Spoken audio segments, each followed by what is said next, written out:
topics and opinions expressed in the following show are solely those of the host and their guests and not those of W4CY Radio, its employees, or affiliates. We make no recommendations or endorsements for radio show programs, services, or products mentioned on air or on our web. No liability, explicit or implied, shall be extended to W4CY Radio or its employees or affiliates. Any questions or comments should be directed to those show hosts. Thank you for choosing W4CY Radio.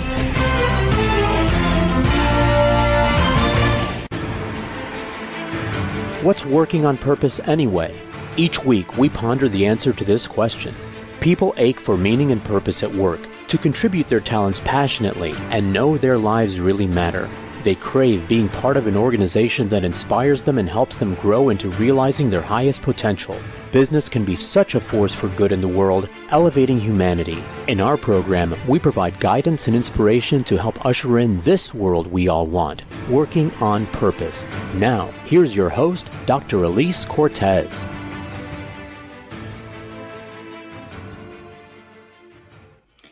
Welcome back to the Working on Purpose program, which has been brought to you with passion and pride since February of 2015. Thanks for tuning in again this week. Great to have you. I'm your host, Dr. Elise Cortez. If we've not met before and you don't know me, I'm a workforce advisor, organizational psychologist, management consultant, logotherapist, speaker, and author.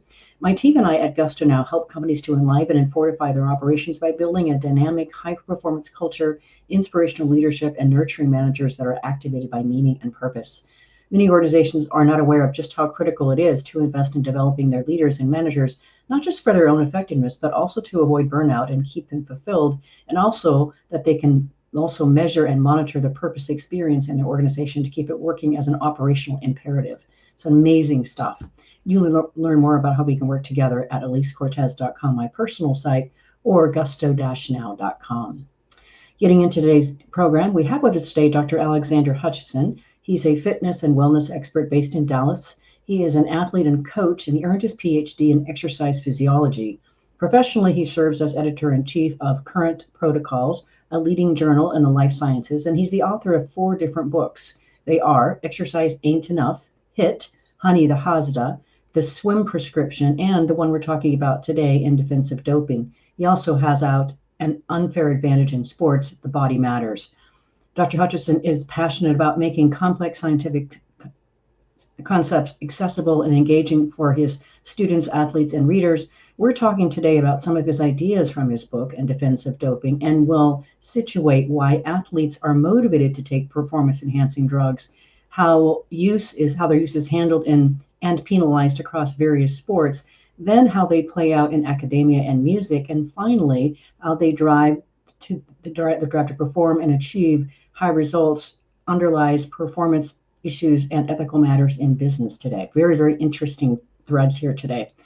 He joined today from Salt Lake City, where he's traveling for business. Dr. Hutchison A. Hardy, welcome to Working on Purpose. Thank you so much for having me. I'm excited to be here.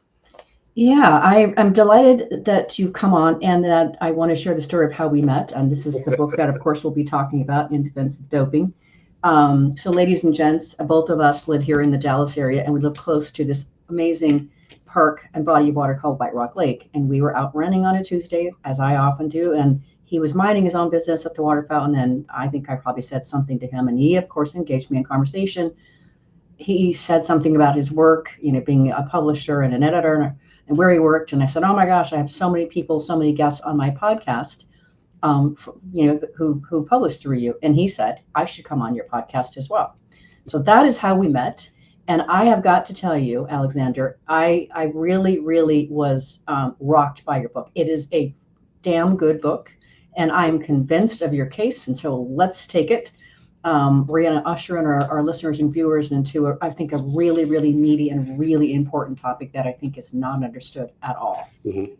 So, but let's first do this, just because my listeners and viewers haven't met you yet or read your book the way that I have. If you could just describe a little bit your early career as a professor, as a coach, and I know you credit your sports for teaching you lessons about teamwork and merit and resilience and the acceptance of failure as a prerequisite for success, which I think is astounding and pretty profound. So if you could just kind of sketch a bit so people understand the path you've taken to get to where you are now. Sure. So I was a collegiate swimmer at the University of Puget Sound in Tacoma, Washington. I got a significant scholarship to go up there. Not quite a full ride, but enough that I made it so I could leave Houston and go up to the Pacific Northwest in the early 90s. We won 2 national titles my last 2 years that I was there, and then I continued to swim for another 2 or 3 years thereafter. Eventually, I knew when I was in college that one of the things that I would like to be was a college swim coach.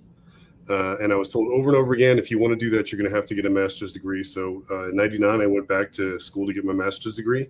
And that's really where I started to see, Lance Armstrong in particular took over the Tour de France that particular year. And it wasn't until several years later when I was doing my PhD that I became convinced that he was doping. But, in that transition, I was a lot like most of the fans who were out there who at the time were in complete disbelief that he could ever do such a thing. And then was just like them when I wanted him banned forever. But then over time, when you get a chance to compete in some other sports, Olympic weightlifting, boxing in particular was one that I did for quite some time that I got beat up a lot. I mean, you just do in boxing. And just getting older in sports, as I started to approach my 40th birthday, which was 11 years ago, you start to get these nagging injuries. And one of the things that really helps are cortisone injections and some other drugs that you can take just to get you back on the field. So a lot of the judgments that I had about doping as being absolutely awful and cheating and a shortcut and all these things, as you start to educate yourself within your PhD program in exercise physiology, you get one sense of it in terms of science.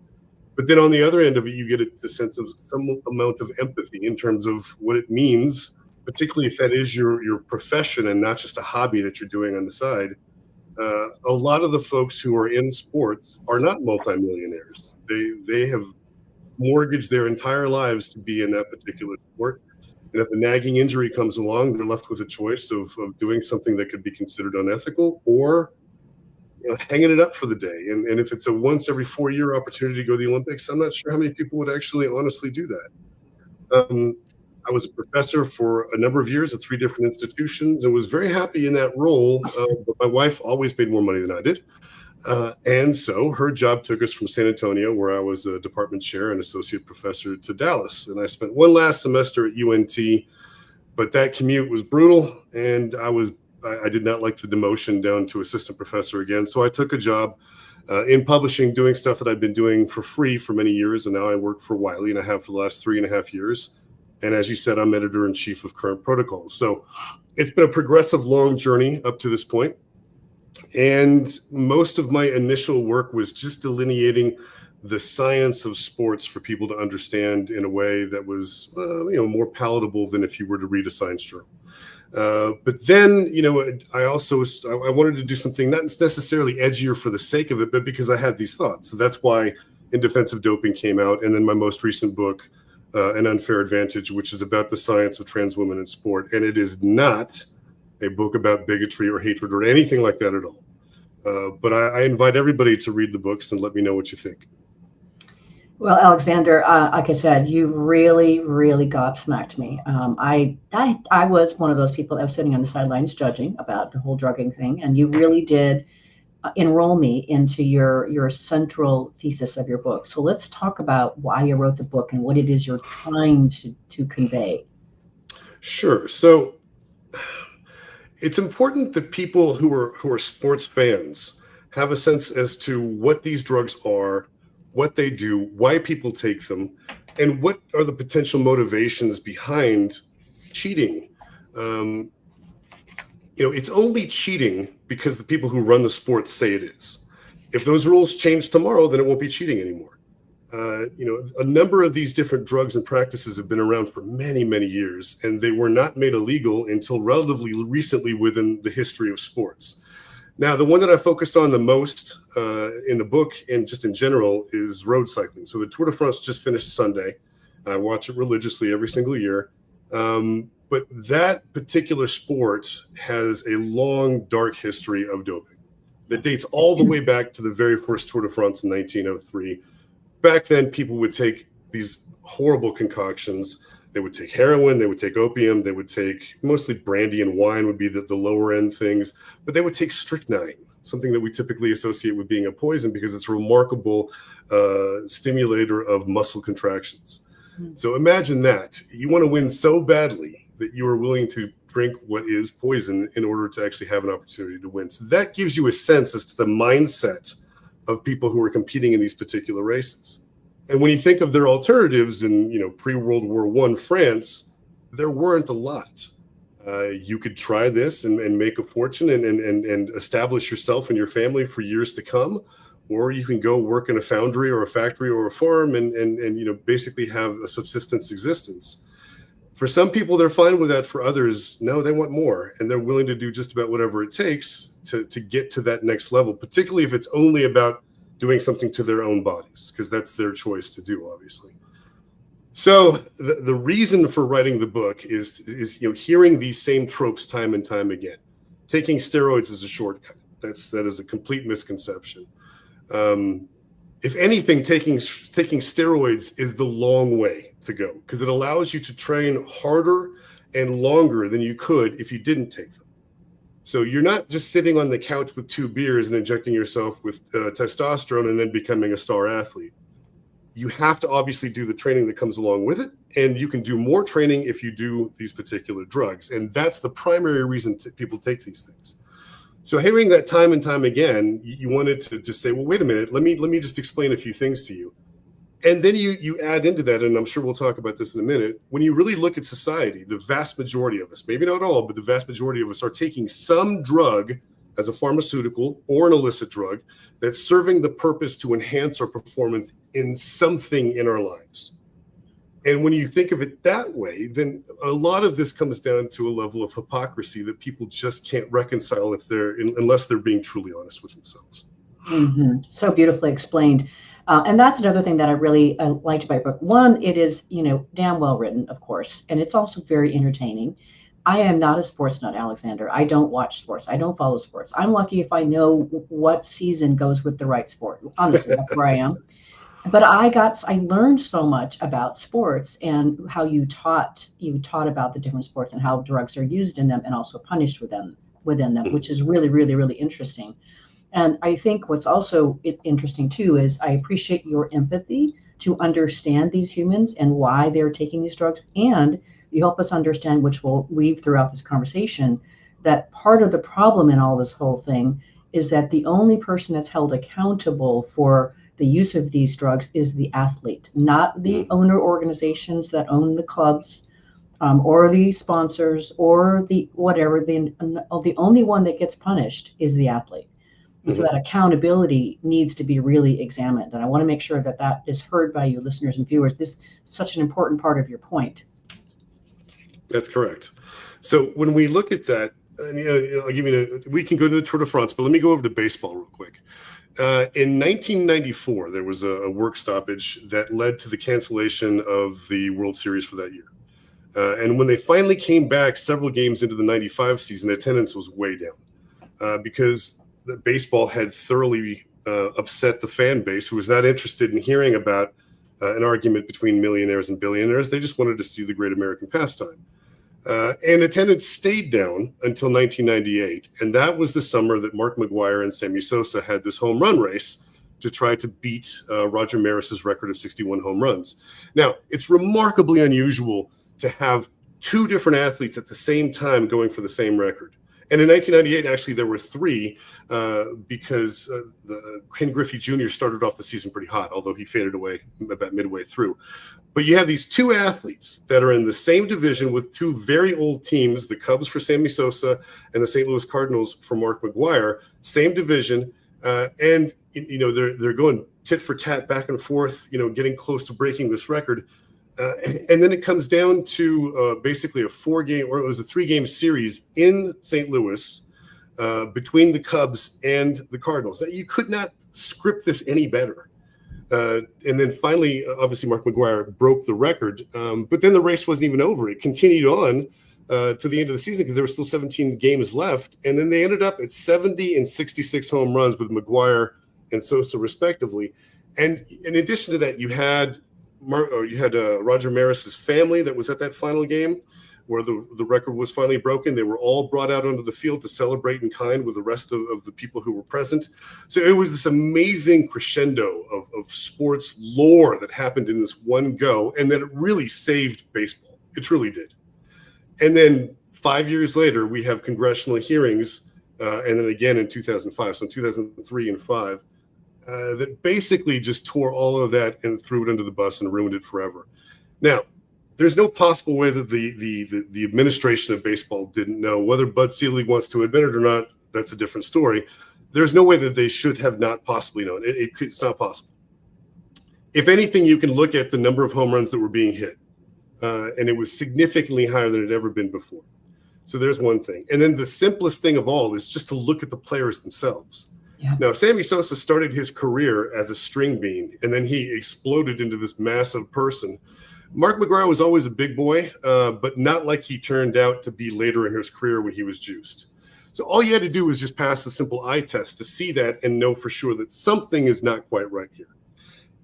And the claim from Major League Baseball was we had no idea because no one ever told us. Everybody and their dog knew about this, and these two were obviously not the only folks who were doing it. But the point being that under these circumstances, the fans were somewhat upset. For whatever reason, Congress decided that they had to protect the children from the potential of using steroids, which I get into in the book. And so they had these hearings, and then we had all these players who were basically banned for life and will never be in the Baseball Players Hall of Fame. And for what? I mean, what exactly? I mean, so you took these guys who you should have known, wink, nudge, nudge, were taking steroids. You looked the other way as they saved your bacon and the entirety of the sport of baseball. And then as soon as the minute came that you had to do something to save your own skin, I'm talking about baseball, they just tossed them out with the garbage.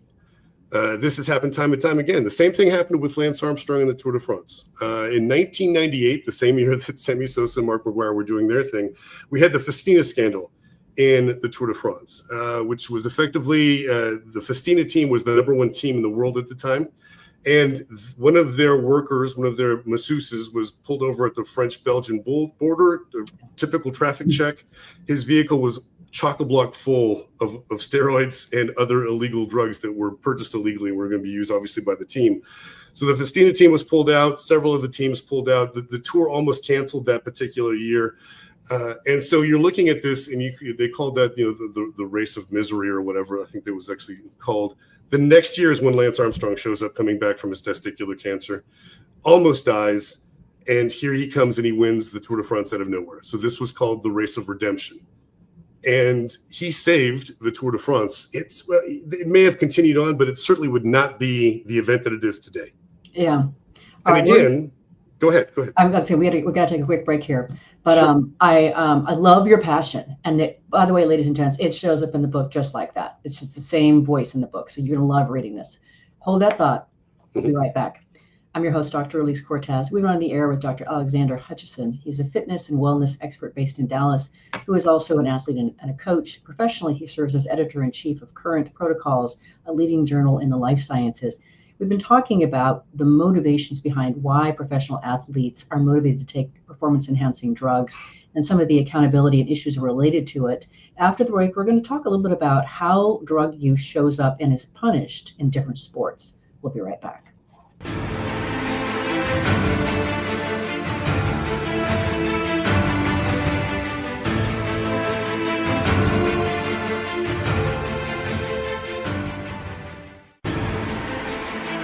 Dr. Elise Cortez is a management consultant specializing in meaning and purpose, an inspirational speaker and author. She helps companies visioneer for greater purpose among stakeholders and develop purpose-inspired leadership and meaning-infused cultures that elevate fulfillment, performance, and commitment within the workforce. To learn more or to invite Elise to speak to your organization, please visit her at elisecortez.com. Let's talk about how to get your employees working on purpose.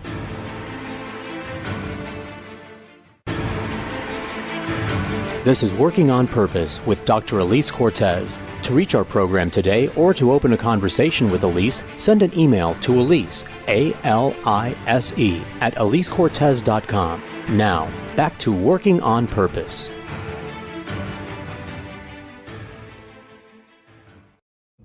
Thanks for staying with us and welcome back to Working on Purpose. I'm your host, Dr. Elise Cortez. As I'm dedicated to helping create a world where organizations thrive because their people thrive, they're led by inspirational leaders that help them find and contribute their greatness, and we do business that betters the world. I keep researching and writing my own books. So one of the latest one that came out is called The Great Revitalization, How Activating Meaning and Purpose Can Radically Enliven Your Business.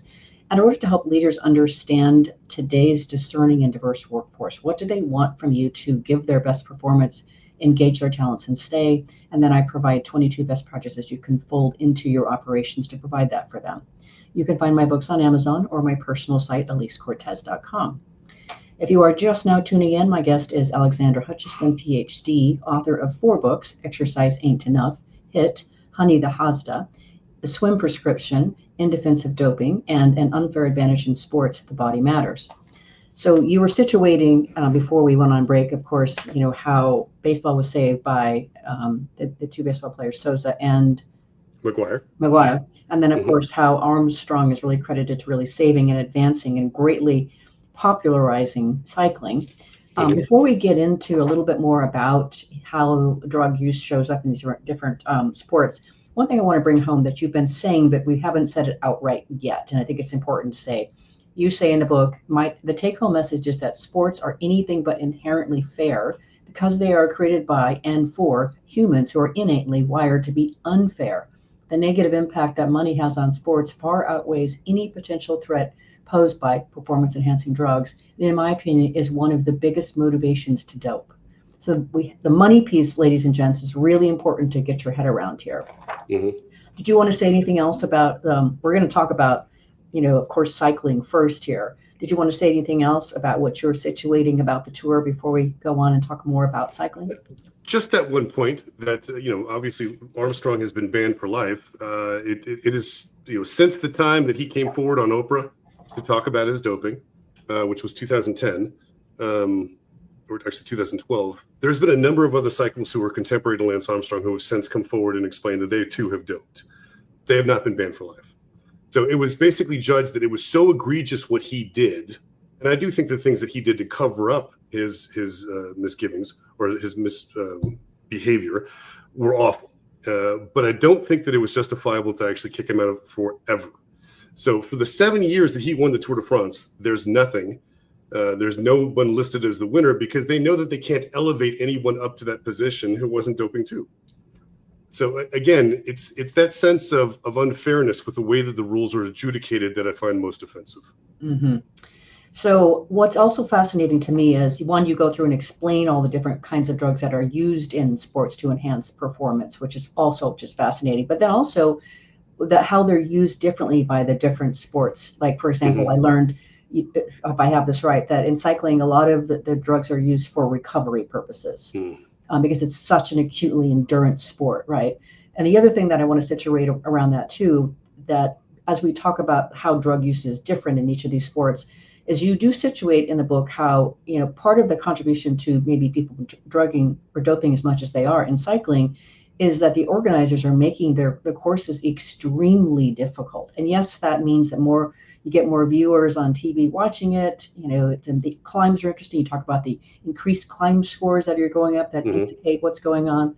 So say a little bit about how drugs show up. What's the motivation to use drugs in cycling and how people are punished for using them? So initially, the reason to use drugs was not necessarily to ride faster. The original Tour de France, there were like 5 or 6 stages, and they would go for 24, 48 hours, and then they would stop at the next place. They were about 300 miles long each as they would go. So they're riding through the day, they're riding through the night on gravel tracks. Fans are throwing out tacks and nails to puncture their wheels so that they can help the athlete that they would prefer to win. I mean, it's a crazy thing to think about when you're thinking about this. So if you have athletes that are taking large quantities of caffeine just to stay awake, they're drinking brandy so that they can stave off the pain.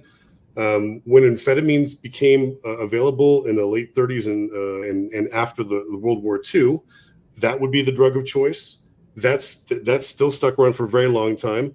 In the 60s and 70s, then you would switch over to corticosteroids. So cortisone is another one that people would take to bring down the inflammation between stages and make you feel somewhat better. And then eventually testosterone would show up, but you wouldn't take that like you would consider like a track athlete would to bulk up. Having a lot of muscle mass on you is the death knell for a cyclist. So they would take really small dosage of this in the attempt to try to recover more quickly between stages. And then finally, the granddaddy of them all is erythropoietin. So this is a hormone that we make naturally that induces the production of red blood cells within our red bone marrow. You'll get this naturally if you go up in altitude. When females menstruate once a month, at the end of their period, they have a spike in EPO to get some of the red blood cells back that they lost during menstruation. If you have a big bleed or a crush injury, you will also make EPO in large quantities. So what they figured out is that you can just give yourself an injection and it would elevate your red blood cells to an enormously high level. And then you have these gigantic sprinters who should never be climbing up mountains fast, who are then climbing up mountains fast. So that was throughout the entirety of the 90s and then all the time that Lance Armstrong was writing as well. So again, what started off as a way to dull the pain, then very quickly evolved into a way to get an edge over your competitors. And that's really where it remains today. It's a means to an end because everybody wants to win. Mm-hmm. And so the big one that is punished in cycling is what? Oh, well, there's tons of them that are. Anything that you get, it doesn't matter what the drug is. So there's not varying degrees of severity in terms of the drugs. Any one of them will get you on the ban list for a specified amount of time. Most of the time now it's 4 years for a first offense because what they're trying to do is make you miss at least one Olympic cycle. Yeah. We just had the female marathon runner who popped positive 3 weeks ago after setting, I believe, a world record in the marathon, was taking a diuretic, and it's a very common one. And what that is, that's not a performance enhancing drug. What that is a masking agent. And so obviously a diuretic makes you pee a lot more and a lot more frequently. What you're trying to do when you take a diuretic and you have other drugs in your system is flush them out before you have to go and drug test. Yeah. So that's why folks would take a diuretic. Otherwise, there's no possible reason why a marathon runner would want to take a diuretic because she's so dehydrate herself. It doesn't make any sense. Right. So that drug is not enhancing her performance. It's hiding other drugs that will, and it's still going to get her a 4-year ban. Okay, gotcha. Okay, so one of the things I thought was so interesting, you've helped us understand about how cycling drugs are used. Now, in baseball, the name of the game is to add muscle mass, right? So you can hit harder and further and blast the ball out of the stadium. So talk a little bit about the kinds of drugs that baseball players tend to use and the ramifications of those. So there's going to be two primary ones, and they're going to be anabolic steroids. So anabolism means that you're adding stuff to your body. Okay. And catabolism means you're breaking it down, and the combination of the two of those is your metabolism.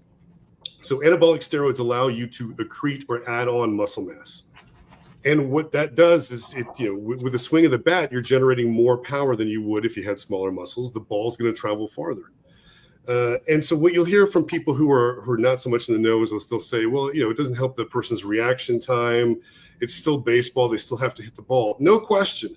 But the ball that would have been caught at the warning track before steroids now leaves the stadium entirely after steroids.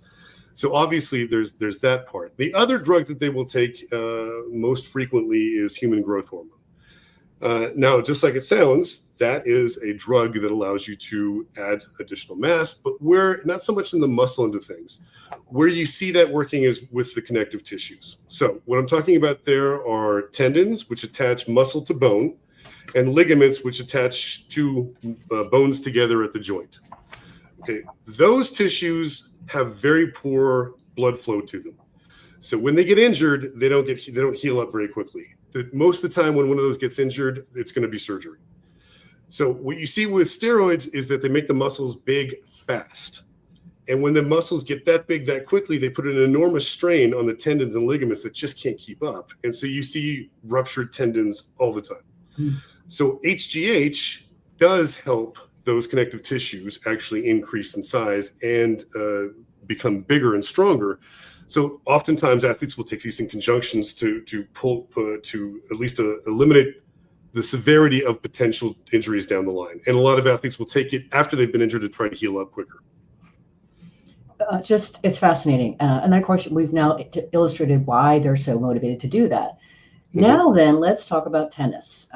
Your example of the 2022 French Open when Nadal was in obvious discomfort, and you talked about how he was able. They numbed his foot for 2 weeks or whatever for him to be able to play. Basically, the whole fortnight. Yep. And why? And so you're put forth in the book. Why didn't he get in trouble for that? Why was that permissible? It's not the same thing in tennis. It's not. So each of the different sports that's a signatory of the World Anti-Doping Agency has some level of leeway in terms of what they will and will not punish and what they will and will not allow. There was no confirmation that Rafael Nadal took cortisone, but no one ever denied it either. So that was one of the problems I had. The other issue is that basically he got a lidocaine injection right into the nerve that is a pain sensor only. So it was not his muscle stimulating nerve. So he could still obviously move that foot all over the places he needed to. But imagine trying to run. If you've ever watched the French Open, it's played on clay. And so these athletes, they're usually baseline athletes. They run one side, they put their legs, their feet planted on the ground, and they slide. They run the other way, put their feet grounded on the slide. So it puts an enormous strain on the feet and the ankles. And I can't imagine trying to run. Now, I'm not Rafael Nadal, but I can't imagine running, sprinting, stopping, sliding, and trying to hit a tennis ball with my foot completely numb so much so that I can't feel it at all, as though you're getting like a root canal and you can't speak correctly.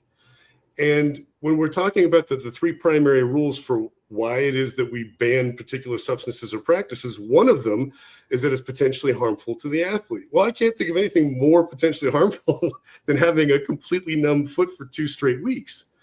But if that's what Nadal wanted to do, if that was a risk that he was willing to take, that's none of my business. And I don't think it's any of tennis's business either. So they allowed him to go forth with it. The point being, what's good for the goose is good for the gander. If he's going to be able to allow to do that for 2 straight weeks in order to win his 24th major, and I believe it was his 14th French Open, then why can't cyclists take an injection of cortisone if they've had a major fall and they want to get back on the bike the next day? And I know the answer already. I'm being rhetorical. But the point being that if this is going to be something that we're going to look at as being an apples to apples comparison, all the sports should be treated the same. Yeah. Alexander, I love your passion. I've learned so much from you. Let's grab our last break. I'm your host, Dr. Elise Cortez. We went on air with Dr. Alexander Hutchinson. He's a fitness and wellness expert based in Dallas, who's also an athlete and coach himself. Professionally, he serves as editor-in-chief of Current Protocols, a leading journal in the life sciences. We've been talking about how drug use is motivated for use in the various sports and how they're allowed or penalized. After the break, we're going to get into how drugs and other means of enhancing performance show up in academia, music, and the business world. We'll be right back.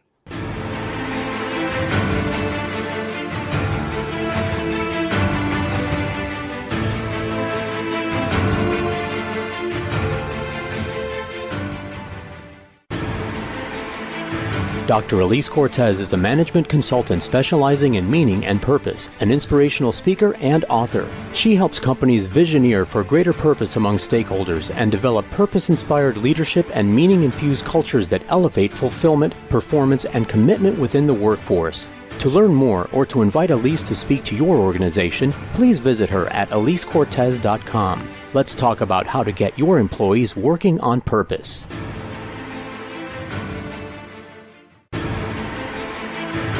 This is Working on Purpose with Dr. Elise Cortez. To reach our program today or to open a conversation with Elise, send an email to Elise, A-L-I-S-E, at elisecortez.com. Now, back to Working on Purpose.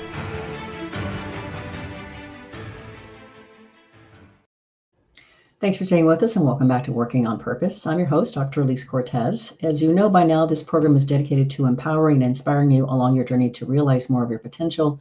If you want to learn more about how we can work together and learn about how the Gusto Now Academy for leaders and individuals on various journeys alike, make your way to gusto-now.com and go to the training tab.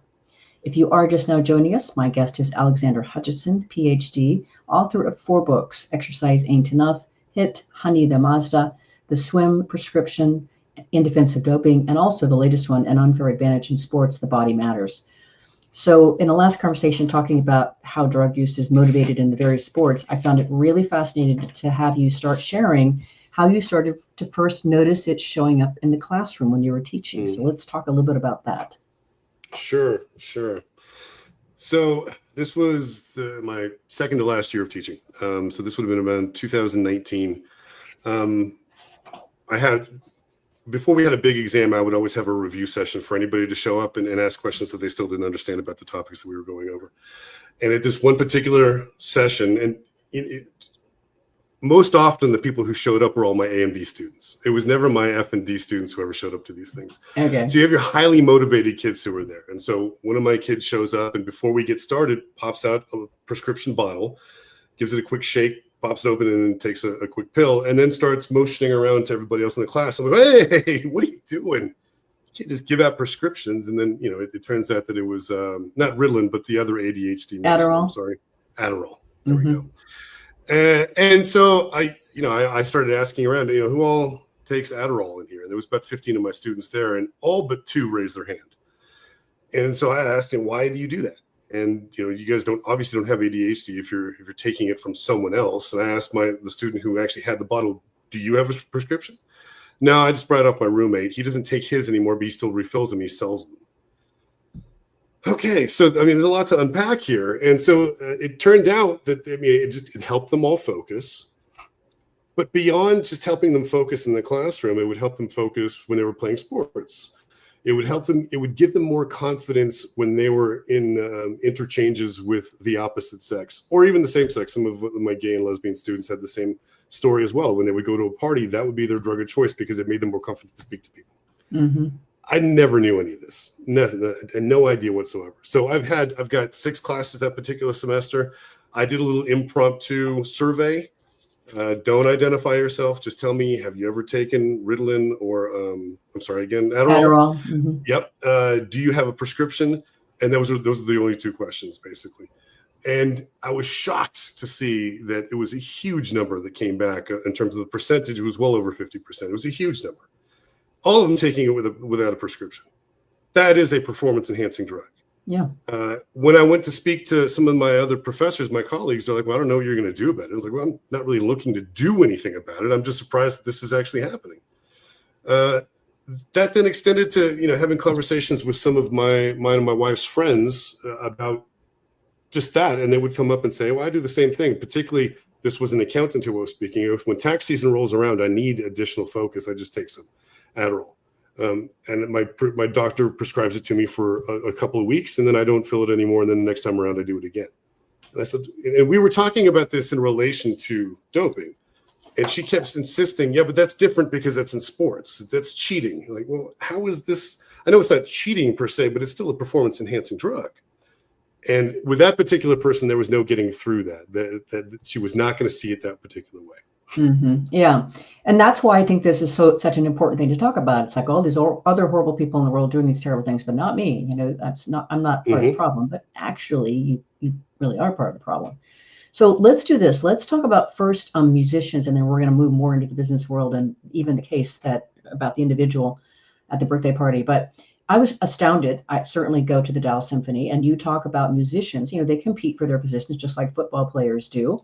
And you then situated, concert violinist and a co-concert violinist and situate, how much the discrepancy is in their pay.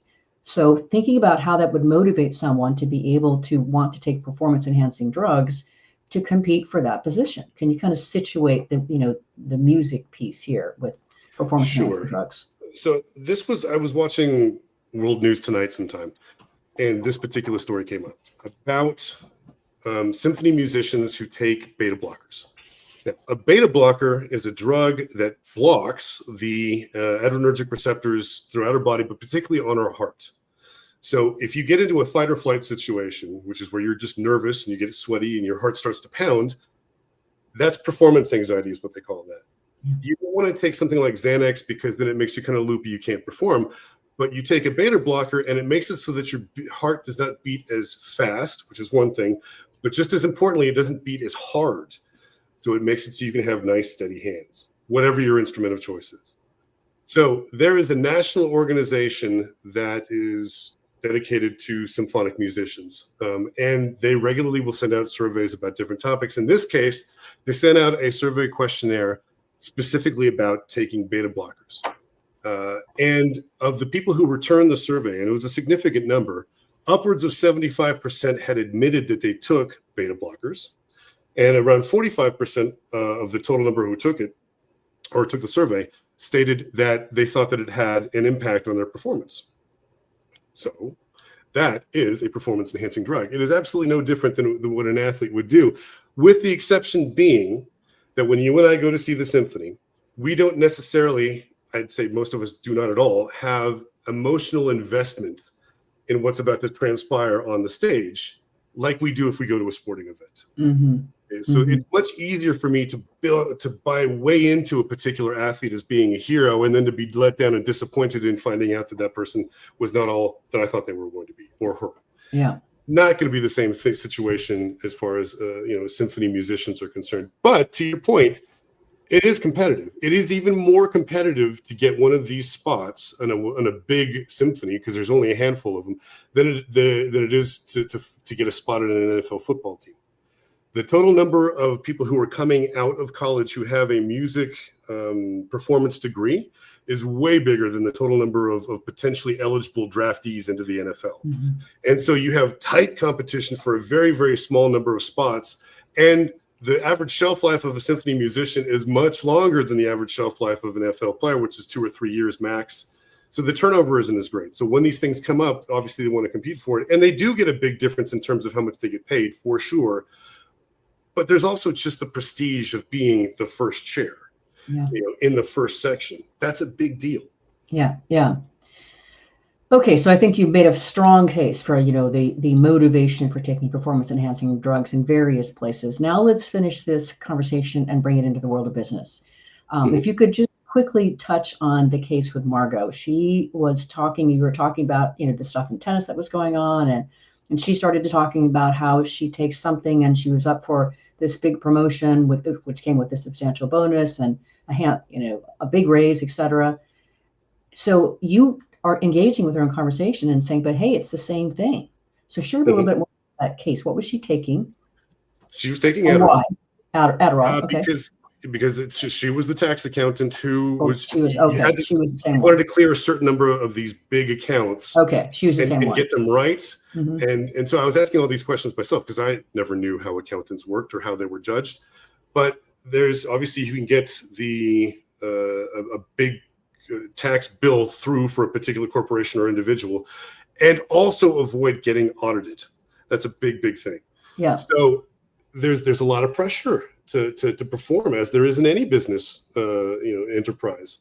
And in this case, she was up for a promotion against 3 other people, and she laid out very clearly what it was that she was willing to do. She has a particular moral, ethical, and potential danger to her body threshold that she's willing to put up with in order to do her job at the highest level that she can potentially perform, and no more than that. But that's probably higher than what other people would do.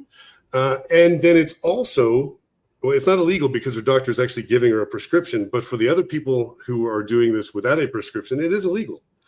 So these things that we talk about with morals and ethics, they're always very pliable, and they're always relative to the individual themselves. Mm-hmm. So one thing that we have to think about that's the exact same between a CEO and a Lance Armstrong is that these people mentally are not like everybody else.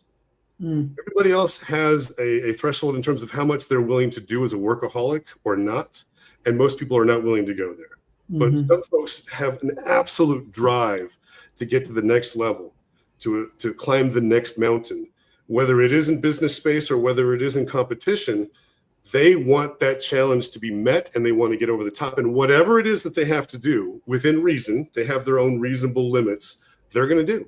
Mm-hmm. And they're not particularly interested in listening to what the average American thinks about their choices in terms of what they will or will not do to get to the next level. That is the primary place that I see that there is a congruence between the things that you teach in terms of, business, and the things that I'm talking about here in terms of sports, because if sports is business for sure. Yeah, the game of life. Yeah. So let's do this. Let's just talk about a couple of some of the notable scandals that have happened in business that really are related to what we've been talking about here. It's a drive to perform. It's a drive to succeed. And the monetary part of it is huge. We could always, start with the Wells Fargo, fake account scandal that happened in, 2016. I'm surprised a lot of people don't know about that, but if you could say a little bit about what you know about that and how it's related to this topic of really doing something at all costs to be able to perform and succeed. Obviously, so you have individuals in Wells Fargo who are giving bonuses to underlings who are opening up as many accounts as they possibly can. They're getting rewarded for how many accounts they're opening up. Yeah. When they run out of people, because obviously you turn to your best friend and then her friend and then her friend, Right. and you go to family, and you keep adding, your book, but then there's no one else to sign up. So then they started to sign up people who were already customers for products that they did not ask for and never signed up for themselves. So in doing so, they're getting these little charges to their account that they don't even know are there because they never opened these accounts themselves. And then the person who opened the account is getting a bonus off that. Now, from what I read about this, the upper management never explicitly told them to do so, but had to have known it was happening and just looked the other way. Because if their people are performing well, then they're also going to get looked upon with a beautiful light because these are my managees and they're performing at a very high level, which means I'm a great manager. And then that's going to obviously provide a bonus to that particular person. And it feeds up the chain all the way to the top. So, go ahead. I was just going to say, I just wanted to situate, because I did a little bit of research on this. The outcome was there was over $3 billion in fines that Wells Fargo had to pay. They fired a lot of their employees. It destroyed the public trust, and the CEO resigned. So there are definitely some consequences to this. There are. Something else you wanted to say about that? I was just going to say, you don't know if any of the individuals who had their money taken got it all back. Right. I'd say a good chunk of them did, but it's just not possible to actually know, especially if they got disgusted and just left, then they're never going to get that money back, obviously, because they're not going to be there to ask for it. But again, those same ideas are present in sports because sports is just a microcosm of life. Yeah, exactly. As quickly as we can, I just want to situate a few more. There was the Volkswagen admissions scandal in 2015, which I was captivated by. So that's where they literally installed software on over 11 million cars worldwide to cheat the emission rates. And the vehicles actually appeared environmentally compliant, but they actually emitted up to 40 times more NOx, whatever that is, in real world conditions. And I remember that extremely well. So that's definitely that drive to succeed at all costs, and similar kind of thread right here. Any comment on that case? Right. So, I mean, that one was even more pernicious because what they did was they implanted a software within the car that when you go to get your vehicle hooked up, they'll actually plug something into the computer and then they'll stick another thing in the tailpipe to measure the gases that are coming out. Well, the software package in the Volkswagen told the actual machine that's reading the gas pipe, you're not really reading that's coming out. You're reading this clean stuff instead. And so this went on for years and years and years until some really good technicians figured this can't possibly be right. This doesn't make any sense. And then you were able to figure it out. But that skirted the law of dozens of different countries in terms of their environmental policies. And it cost Volkswagen enormous amounts of money. $30 and billion also, like you're saying, penalties, $30 billion. And then how much of your brand loyalty has been lost because of this? Yeah, huge. And then just very briefly, just because this has been in the news just recently, Theranos blood testing scandal of 2015, that's where the founder, Elizabeth Holmes, falsely claimed that the Theranos technology could perform hundreds of tests on a single drop of blood. Of course, it never worked. So she's gone through that, the criminal charges, the company dissolution, very high profile trial resulting in Holmes' conviction. So was also really interesting. Any comment on that case? That is the one that I see because we got a very up close and personal look at Elizabeth. You got a sense as to what the pathology is of these particular individuals. Her idea was fascinating, and she really wished it would work. Yeah, but it never was going to. And instead of taking the time to actually sit there and test it and figure out that this isn't probably going to work, we have to go a different angle. Just full bore. I'm just going to put my blinders on. Eventually, this is going to work. We're going to fake it or make it.